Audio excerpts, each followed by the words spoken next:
A paz do nosso Senhor e Salvador Jesus Cristo. Para quem não me conhece, eu sou o evangelista Alexandre Silva, do Ministério Viva Voz, e todos os dias eu estou aqui, sem falta, trazendo uma palavra que vem direto do coração de Deus para você. Se você quer saber o que Deus quer falar com você hoje através da sua palavra, fica comigo até o final desse vídeo.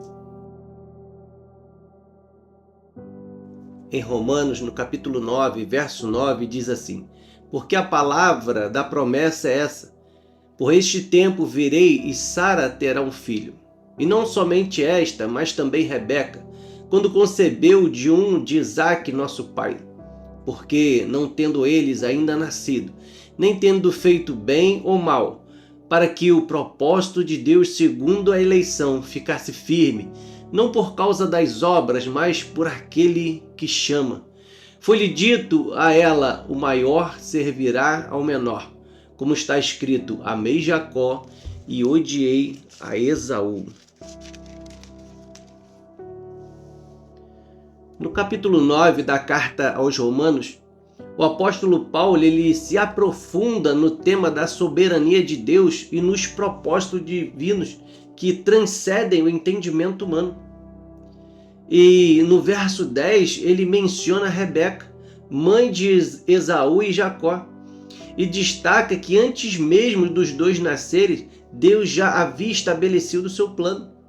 E isso nos leva a refletir sobre o poder absoluto de Deus e como ele age. E ele age muitas vezes além da nossa compreensão. E analogamente falando, Deus é como um grande tecelão que entrelaça os fios da vida humana de acordo com o seu propósito, mesmo quando não entendemos o desenho completo do tecido. E no verso 10, Paulo ele menciona que Rebeca, mesmo antes dos seus filhos nascerem ou fazerem qualquer bem ou mal, ela já tinha recebido de Deus a palavra que o mais velho serviria o mais novo. Isso nos lembra que o chamado de Deus não depende das ações ou méritos humanos, mas sim da sua própria vontade. E a palavra propósito no grego é próteses, que significa intenção predeterminada. Isso nos revela que Deus tem um plano definido antes de qualquer ação nossa. Ele escolhe com base no seu conhecimento e propósito, não no esforço humano. E John Wesley, ele comentou sobre esse texto dizendo que a graça não é recebida como recompensa, mas como um fruto imerecido. Em Efésios capítulo 1, verso 4, nos mostra que antes da fundação do mundo, Deus nos escolheu. E isso reforça a ideia de que o plano de Deus está em movimento antes mesmo da nossa existência física. E Deus ele orquestra todas as coisas segundo o seu propósito. Veja, Paulo ele destaca que a soberania de Deus não se limita apenas à salvação, mas também a todos os aspectos da vida humana. Deus direciona os eventos para que o seu propósito se cumpra, mesmo em situações que parecem contraditórias ao nosso entendimento. Irmãos, nós precisamos confiar que Deus está no controle de todas as coisas, mesmo nas situações em que não entendemos o porquê. Por exemplo, quando enfrentamos dificuldades no trabalho ou em casa, nós temos a certeza de que Deus tem um propósito maior. E Charles Spurgeon dizia que quando você não pode ver a mão de Deus, você deve confiar no coração dele. Por quê? Porque muitas vezes os humanos eles questionam a justiça divina. E no caso de Jacó e Esaú, poderia parecer injusto Deus favorecesse um em detrimento do outro antes mesmo de qualquer ação.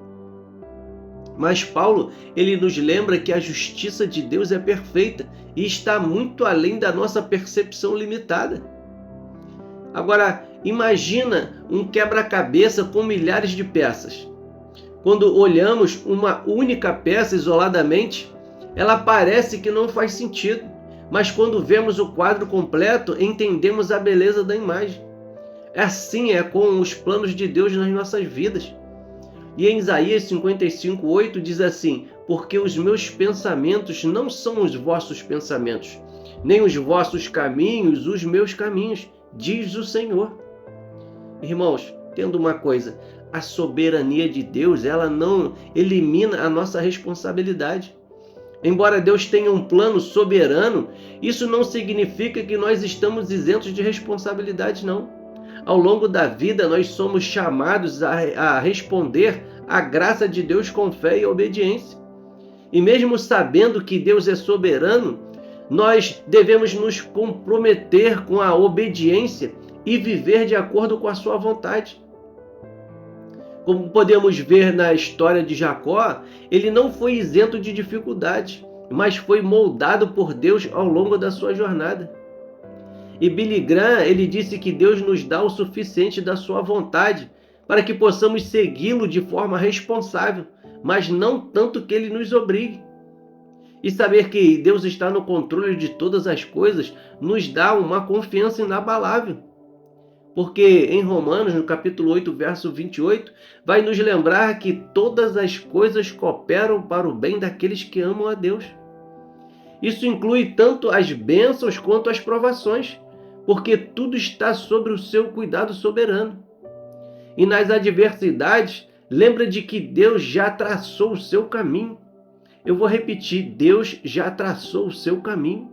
Ele viu o final desde o começo e podemos confiar no seu cuidado, porque aquele que começou a obra em vocês a completará até o dia de Cristo Jesus.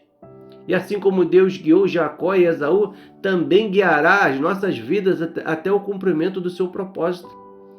E eu termino dizendo que a soberania de Deus não é algo para temer, mas para nos dar segurança.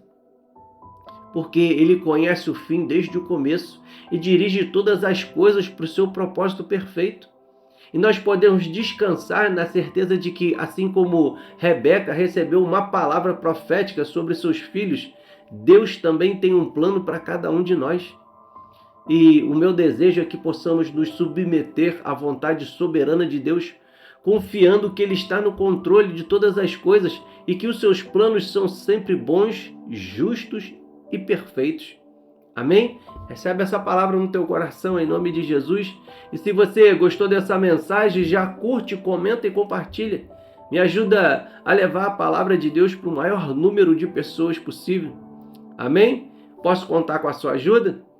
Que Deus abençoe a sua vida, que Deus abençoe a sua casa, que Deus abençoe toda a sua família. Eu sou o evangelista Alexandre Silva do Ministério Viva Voz e todos os dias eu tenho uma palavra que vem direto do coração de Deus para você. Que Deus abençoe o seu dia.